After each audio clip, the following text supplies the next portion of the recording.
It is another edition of Time About the Movies, and today we're taking a look at the 5 films released on October 23rd, 2009. And we've been kind of building this up over the last couple of weeks, but Paranormal Activity had come out a couple weeks ago, and as I said before, it slowly but surely began to move up at the box office, and this particular weekend, it was the #1 movie at the box office, grossing $21 million, and essentially establishing itself as the next big Halloween, the next big Halloween tradition. But before it had to do that, it had to take down the biggest new release of the weekend, which, like I said, it did. Saw 6. I want to play a game. The Jigsaw Killer may be dead, but the murders continue. This disease, you've probably been wondering when we would see each other again. It's spreading. I am still among you. Saw 6 in theaters Friday. This was also back in the time when you had motion posters becoming the trend. Like, you used to go to a movie theater, you'd have a screen where, it looked like it's just a normal poster thing where they put the posters up, and then you would see a motion poster like that, and that was one of the motion posters that they had for Saw 6. They had one for Terminator Genesis as well, and a couple of other ones too, but I missed that trend. That used to be really fun overall, and so because Paranormal Activities was around, Saw 6 fortunately became the lowest grossing film in the Saw franchise at the time. And nevertheless, it was still considered a financial success because it was a low-budget film, but it definitely showed that Saw was really beginning to lose a lot of its muster overall, and thus Paranormal Activity took over, and now we have the Saw franchise on its last couple of lives it has left. But similar to the last film, Saw 6 maintains the focus of the posthumous effects of the Jigsaw Killer, Tobin Bell, and the progression of his successor, played by Costas Mandylor. The plot follows insurance executive William Easton, played by Peter Outerbridge, who must compete with a series of deadly games set up by Hoffman in order to rescue his employees and family. Meanwhile, the FBI come to suspect that Agent Peter Strom, who was framed for Hoffman as being Jigsaw's successor, was not actually Jigsaw's accomplice, and reopens the investigation, drawing Hoffman into motion to protect his secret identity. Shawnee Smith is also in here too, and you can basically pretty much tell where that direction is going to go there. But also, Betsy Russell is here from Private School, and Mark Rolston, and that's pretty much the main cast in general here. And like I said, it's definitely a movie that is pretty much a typical Saw movie. However, this one, I think, is actually one of the better installments of the series. And I think it's mostly because the trap designs in this one were actually pretty cool overall.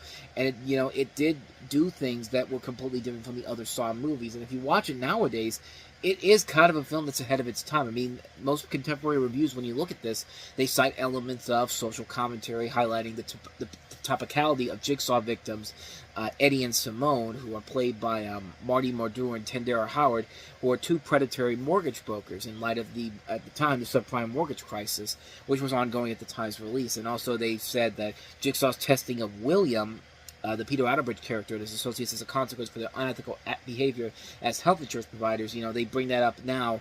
Most Americans would prefer to put... I lost my train of thought there for a second, but as according to the Philadelphia Inquirer's James Franklin, he says, Saw 6 aims to give viewers the vicarious pleasure of seeing the American health insurance industry personified here as a bunch of backstabbing jerks get what's coming to them. Most Americans, however, would probably prefer to pay lower premiums than witness their HMO manager being dissolved from the inside out by hydrofluoric acid. So yeah, I mean, most people looked at this and saw this as, seeing people that they did not, seeing the backstabbing of the American health industry people getting what's coming to them. And on that front, you got to give it credit for that. Like, it was a movie that was pretty much ahead of its time and really has not aged in the near 20 years since this movie came out. I mean, this is still something very much a topic at hand. And this film, I think, did a pretty good job of handling that in this situation here. I think it's definitely one of the stronger movies in the series in general. It doesn't do the same things we've seen done before with the other Saw films, with the exception of the traps. And the traps here are really cool to watch. And, like with Saw 2, one of the other, it was probably my favorite film of that series in general. That and Saw X. I mean, they do something different, but they don't steer away from the traditions of the other movies. Kind of like what we just had with Final Destination Bloodlines.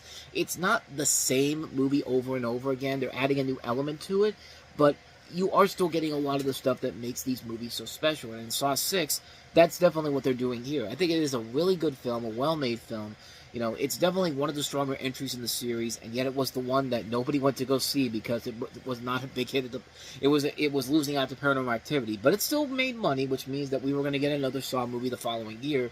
Saw 3D, the final chapter, or at least it was supposed to be called the final chapter, but of course that turns out not to be true. But we'll eventually get to that one next Halloween. So that is Saw 6. So let's go ahead and move on to the next movie we have here. Another great movie that got kind of overlooked when it came out. From the same animation studio that gave us the 2007 TMNT movie, Astro Boy.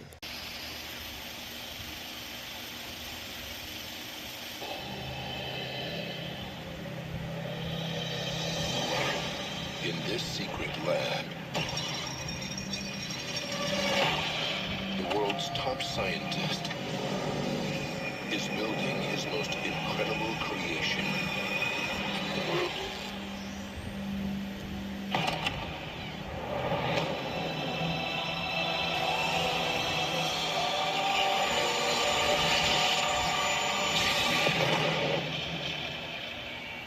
Good morning, son. Dad? How do you feel? Kind of weird.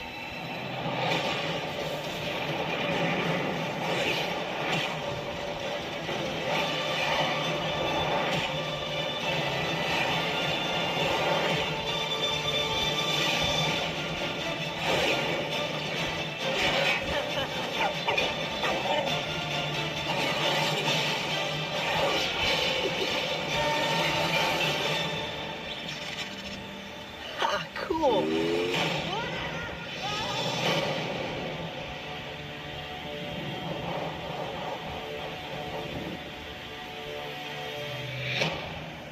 Yeah, common sense would probably tell you not to release a big animated feature like this in the Halloween in October, because most of them do not usually do very well. At least back before COVID, that wasn't the case. But I guess nowadays it's not really. It doesn't really seem like it's that much of a deal overall. But back then, yeah, you don't usually release a movie like this in October because the kids are still in school. You're not getting the matinees during the weekdays. It's mostly money coming in on the weekends, and unfortunately, this movie failed to make money. It brought in only $42 million of a $65 million budget, which meant that the studio who made this, Imagi Studios, had to shut down because of it. It was basically the last film they did.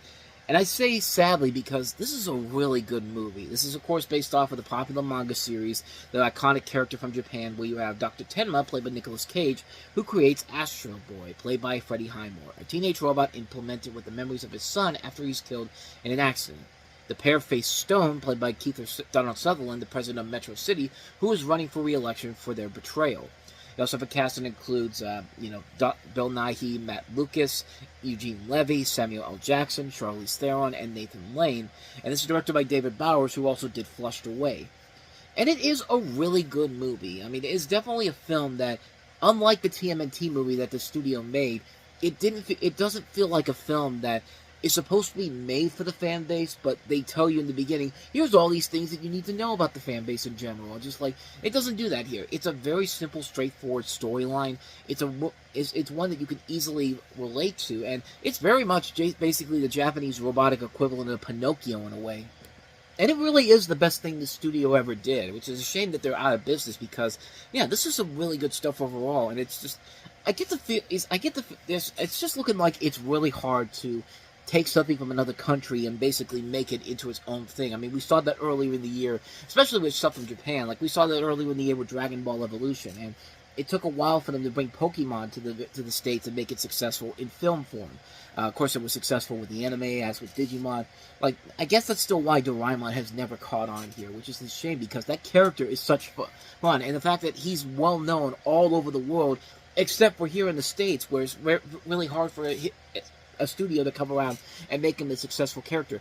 If Disney can't do it with Doraemon, then I don't know who else could, honestly. But yeah, Astro Boy is another one of those characters that people recognize the character here, but nobody really knows the character in general. I'm not really much of an Astro Boy person myself, but I mean, you can instantly relate to the story here and get attached to these characters so quickly, even if you've never seen anything else from the Astro Boy lore. I mean, it's a movie that works really well to stand up on its own, where you don't have to watch previous stuff beforehand and get a sense of what the story's about. You can get right into it and find yourself really enjoying the film that you have here. I mean, the overabundance of celebrity voice actors in here is a little bit much, but like I said, it never really takes away from the true enjoyment of the movie itself. It is still a ton of fun. It's definitely a movie that is well worth your time, and one you should definitely check out and find it if you can, because it is really worth it. I would have liked to see this go on to become a new franchise in general, but sadly, that's just not how the way the world works, unfortunately. But anyway, that's Astro Boy, so let's go ahead and move on to our next movie. Ladies and gentlemen, our first Twilight clone of many that we're going to get to over the next couple of years, Cirque du Freak, the vampire's assistant. One night only, the world's greatest freak show. What happens I saw us painting one of my vampire books. when an ordinary boy, You'll be my assistant. I'll do it. makes some extraordinary friends? Oh. Shedding. On October 23rd, prepare to get freaky. Stop biting people, or no one will want to be around you. The Vampire's Assistant. I'm a monkey girl. Is that your tail? Please stop staring. Rated PG-13. Okay, technically it's not really a Twilight clone, seeing as how this came out at the book that this is based off of came out in the beginning of the decade, but I mean, come on, why else would they make this movie? Except for the fact that Twilight had just come out the year before. Hell, the brother of the director of this movie was directing New Moon. This is directed by the Whites, this is directed by Paul Weitz, and his brother Chris Weitz was working on New Moon at the time. Of course, these are the guys that did About a Boy, American Pie, those movies. Yeah, this is pretty much their attempt to try to cash in on the Twilight bandwagon. Even though, yeah, it's not a movie that's literally a Twilight knockoff, but they made it clearly to copy the success of Twilight, and needless to say, it didn't quite work. But let me tell you something. This is one of the better Twilight knockoffs that we're going to get to here, because a lot of them are fucking awful, man. But this one's not as bad. But you have a story where you have teenager Darren Shan, who's an excellent student and the pride of joy of his perfect middle-class family, but his best friend is the reckless Steve. When they receive a flyer from an advertisement for a freak show, they sneak to the theater to see the attractions. The star attraction is a vampire called Larton Crespley, played by John C. Reilly, who performs with a colorful yet lethal spider that literally looks like the spiders you see in the Spider-Man, the Tom Holland movies. The robotic Spider-Mans, like they literally look like Spider-Man. They even have the colors, but I don't know. Maybe I'm just overthinking it. But after the show, Darren tarries to see the spider and overseer Steve unsuccessfully trying to convince Larton to transform him into a vampire. Darren steals Larton's vampire, with later bites Steve. In search for an antidote from Larton, Darren accepts a deal to become his half-vampire assistant. So yeah, like I said, it's pretty much them copying the Twilight, following in the Twilight factor here. But like I said, it does it better than some of the other Twilight knockoffs, easily. I mean, you've got a cast that includes a lot of notable names in here. It really does have a really good cast involved in it. John C. Reilly, as I said, Josh Hutcherson, who of course will later star in another Twilight-esque franchise in a couple of years from now, much better than the Twilight movies, easily. Ray Stevenson, Salma Hayek, Patrick Fugit, Willem Dafoe, Ken Watanabe, Jane Krakowski, Christian Shaw, Orlando Jones, Frankie Faison, Colleen Camp. A lot of good people in this movie. And as I said, it is very much a Twilight kind of esque storyline. But as I said, it's very much one of the better Twilight knockoffs in particular. And there are even times in here where the movie does work overall. You get a lot of good performances in here. I like the monkey girl in this, Jessica Carlson, who didn't really do a whole lot since then, which is kind of unfortunate. I thought she had a lot of charm in here. She has a good chemistry with the leading actor in here. It's not a bad movie. It's just kind of a bland movie. Nothing really about it makes it anything spectacular or amazing, and it is what it is. It's a movie where you think there's going to be much more to it, and there just isn't. There isn't much to it overall. It just kind of feels like a studio trying to copy the success of something very popular that came out the year before, and unfortunately not doing enough to get it to be the success that it was. It was close though. It was like off by $800,000 of its budget, $40 million. It ended up being the $39.2 million worldwide. So yeah, it didn't do quite the numbers they wanted. But like I said, enjoy this, because the Twilight knockoffs we're going to get over the next couple of years are going to be much, much worse than this. So, yeah, so take that for what you will. But with that said, let's go ahead and move on to our next movie, which is Lars von Trier's latest film, and that is Antichrist. Girl, I'd spend hours just dreaming that someday I would go to strange, faraway places. On October 23rd, Amelia, how does it feel to be the first woman to fly the Atlantic? Two-time Academy Award winner for Best Actress Hilary Swank brings to life the legend of Amelia Earhart. I'm going to fly around the world. It can't be done. I can handle it. Discover the truth They're all saying you just want money. I'm pursuing my passion. behind the legend. If you miss this island, you're out of fuel. I understand the danger. No one has made it. I will. Yeah, spoiler alert, she didn't make it. And you're probably wondering, well, that doesn't look like Antichrist. This is actually being recorded after I recorded the ending of the show, and I completely realized that I forgot to talk about Amelia. So, that's my fault for not adding that in there. But this is Amelia. This is Mira Nair's biopic about Amelia Earhart, starring Hilary Swank, in a movie that is clearly trying to win her another Academy Award. I mean, the trailer literally said, from two-time Academy Award winner, starring two-time Academy Award winner for Best Actress, Hilary Swank. It's just like, you're really not even trying to hide the fact that you won an Oscar so badly, aren't you? But okay, a story about Amelia Earhart should be pretty interesting, right? I mean, it's a good concept. It's a film that could potentially be good overall, but it's not. Amelia Earhart is a Kansas girl discovering the thrill of aviation at age 23, and within 12 years has progressed to winning the Distinguished Flying Cross for being the first woman to pilot a plane solo across the Atlantic Ocean. At age 39, she sets out an attempt to circumnavigate the globe, an adventure that catapults her into aviation myth. And again, on paper, it doesn't look like a bad movie overall, but sadly, this is one of those movies that you really need to dig deep and see that this is a film that's clearly Oscar baiting at its absolute worst. I mean, this is a film that was, when I watched it, I couldn't believe how bad it was. I mean, the pieces are there for something really good. I mean, you've got talent all across the board with this movie. I mean, Richard Gere, Hilary Swank, Ewan McGregor, Christopher Eccleston.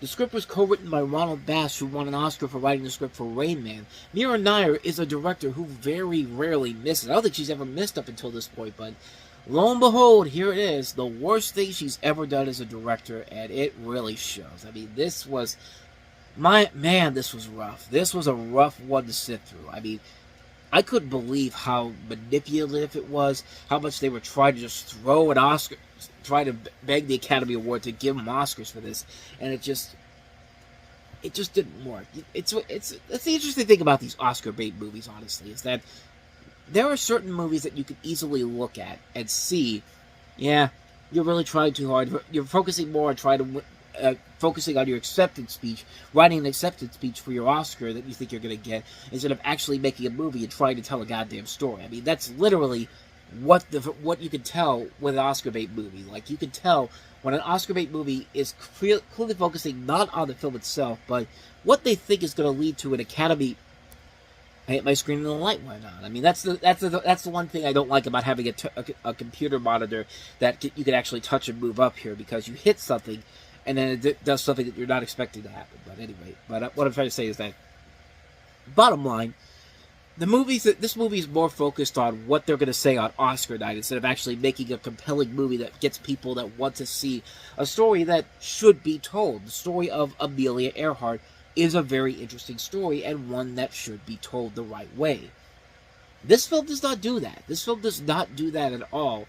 And it takes a performance by Hilary Swank that should be good, but you can just tell she's not even putting the effort into it, man. It's like she isn't even trying to actually put effort into this, like she did with $1 Million Baby, like she did with Boys Don't Cry.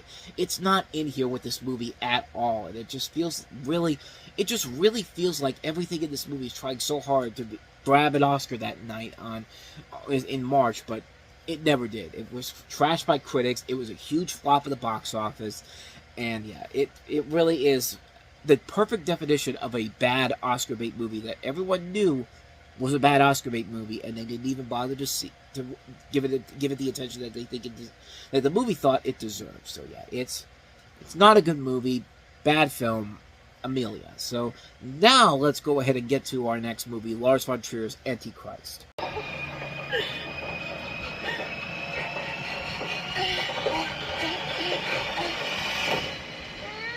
You said you wanted to help me! Where are you? nature is Satan's church. The evil you talk about is an obsession. Oh yeah, it's a Lars von Trier movie. You could tell just from that trailer alone. But it stars Willem Dafoe and Charlotte Gainsbourg as a married couple who experience the accidental death of their infant son, after which they retreat to a cabin in the woods to grieve, while the man experiences strange visions and the woman manifests increasingly violent sexual behavior and sadomasochism. The narrative is divided by a prologue, 4 chapters, and an epilogue. And yeah, as I said, this is pretty much everything you expect from a Lars von Trier movie. You're either going to love it, or you're either going to hate it. There's no in-between in this one. And, can't really say it's a great movie per se, but it is very much what you expect from a Lars von Trier movie. I mean, it's a decent film, but it works mostly because of Dafoe and Gainsbourg really giving it their all in this. And yeah, it's not afraid to go dark when it needs to, and it really is a film that does go dark for the sake of being dark. But then again, that's what you kind of expect from Lars von Trier in this case. This is actually the first part of a film series where it's called the Depression Trilogy, and it kind of makes sense because he wrote this back in 2006, and he was actually hospitalized due to a significant episode of clinical depression, and because of that, the film's largely influenced by his struggles and depression with anxiety. And the other 2 movies in the series are Melancholia with Kirsten Dunst, and then Nymphomaniac Parts 1 and 2. Again, both as chaotic as you expect from Trier. And yeah, it definitely delivers everything you expect in this movie. And like I said, it's specifically made for Lars von Trier lovers. I mean, if you like dark stuff, and like weird dark stuff in general, you're gonna enjoy this. And for me, I just kind of thought it was all right, but I don't hate it like most people probably will. It's definitely a very polarizing film, nevertheless. But anyway, that's the Antichrist. So let's go ahead and Antichrist, not the Antichrist, but Antichrist, or stylized as Antichrist. Like, it literally has a thing that says Antichrist, and it doesn't look like it has a T at the end. It looks like a person there, but anyway, I'm getting off topic here. But let's go ahead and get to a movie on a much more lighter note to wrap this week up, and that is Uma Thurman starring in Motherhood.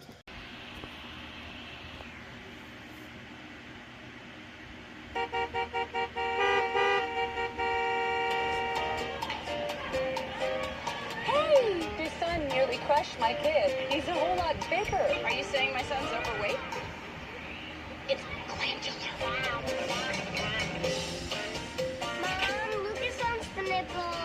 Well, the milk truck has left the station. Oh, wow, you're a stay-at-home mom? Nobody in the city would admit to that. Oh, no, Avery, Lucas is here. Did you notice? It's my birthday tomorrow. I'm gonna have a triple layer cake with purple frosting. You are brave. How so? Just to live as you do, the stairs, the children, the car, the dog. Coming this fall on ABC. Seriously, that does not look like a movie. That looks like the pilot to a television series. A trailer that they would show for a television series. Like, at the upfronts, they show off all the new shows. That literally looks like a show that they're trying to promote for a television network. Not a movie that's supposed to go straight to theaters. But, yeah, Uma Thurman said yes to this. Eliza Kendall Welch, played by Thurman, is mother of Clara and Lucas, living with her spouse, played by Anthony Edwards, in a Manhattan apartment. Today is May 25th, Clara's 6th birthday, and she has to make arrangements for a party, as well as attend to do day-to-day chores, including blogging and entering an online contest, Motherhood, and looking after her invalid elderly neighbor and a dog. Things will slowly get out of hand after a car gets towed to a film shooting, the tire of her bike gets punctured, she alienates herself from her friend Sheila, played by Minnie Driver. Clara's name is misspelled on the cake, while Avery refuses to answer his cell phone after being assisted to by a delivery man, played by Arjun Gupta, who finds her attractive. She concludes she's had enough and decides not to return home. Why did she agree to this? Like, why did anybody say yes to this? I mean, really. What was in this movie that made people say, we want to do a movie about this? Nothing. Nothing of value happens in this effing movie. And you can tell that I'm not the only one, because this thing has bad reviews on Rotten Tomatoes. It's got like a 20% on there. And literally, this film premiered in Britain, and it was so bad, they put it down into one cinema in London. And it made £9 on its opening night, and £88 on its opening weekend. 11 people bought tickets for this, and only one person attended the first showing. Wow. Just, I mean, I never thought we'd have something on the level of Zizek Road, but this might be even worse than Zizek Road, honestly, because Uma Thurman is a much bigger name than Katherine Heigl is, but at least Zizek Road made $30 here in the States, but £88 in the US on its opening weekend. That's in the UK in its opening weekend. That's pathetic. I mean, that's pathetic, but it's a perfect assumption of the movie itself, because yeah, it is not a good movie. It's a boring film. Like, nothing happens in this movie that warrants a feature film based off of this. Absolutely nothing. I mean, there's just nothing there. It's not funny. It's not clever. Their story is not really that engaging at all. I mean, it's a dull movie, and these people deserve a lot better who are involved in this movie. I mean, this is ridiculously bad. I mean, I couldn't believe how lazy this movie is, how lackluster it is. I mean, it is a bad movie. I mean, yeah. There's a reason why you see this. If you go to a Dollar General, you'll see it in the $1 bin in the DVD section, the little DVD section they have in the electronics area. That's the type of movie that belongs there. This is the type of movie that you go into a Walmart when it first comes out and sees it as one of the bland new release titles. I mean, we can't put it with the new releases that everybody wants to see. We can't put it next to Captain America: Brave New World. No, we got to put it in the small area with this movie would fit right in with the numerous shark movies that Walmart has, the ones that nobody ever hears of, but they see the cover, it's just like, oh, I want to get that. Nobody wants this garbage. Nobody wants to see this movie where literally nothing happens at all. It's a bland, boring movie about a character that you don't give a shit about, and again, it just feels like a television pilot blown up for the big screen. Like, I mean, the people who made This Is Us and Parenthood probably could have made this a much more interesting movie or TV show, but not this. I got nothing else for you. This is not a good movie. Motherhood. What more do you have to say? This is it. That's what I'll say, because that's the end of another episode of Time About the Movies. But the next time we meet, there is a movie called This Is It, and it is one that features Michael Jackson. Michael Jackson's This Is It is the big new release. We'll take a look at that as we see the last thing Michael Jackson did before he tragically died earlier in the summer. But we also have a sequel that most people were not really surprised was actually getting made. The Boondock Saints 2, All Saints Day. And then, of course, we have Jared Hess back in the spotlight again with Gentlemen Broncos. His first film since Nacho Libre, and the last notable film he would make, of course, before the Minecraft movie, and not in a good way. I'll explain more of that tomorrow on the show, so definitely be on the lookout for that. But with all that said, though, thank you so much for watching this. I hope you enjoyed it. If you did, go ahead and hit that playlist on the next page. Check out the previous episode. And also, don't forget to hit the like button, the subscribe button, the notification button, and the bell, because you get updates on when new videos come out. And we do post new videos here every day. So, with all that said, I am off. I'll see you guys next time. And until then, as always, take care.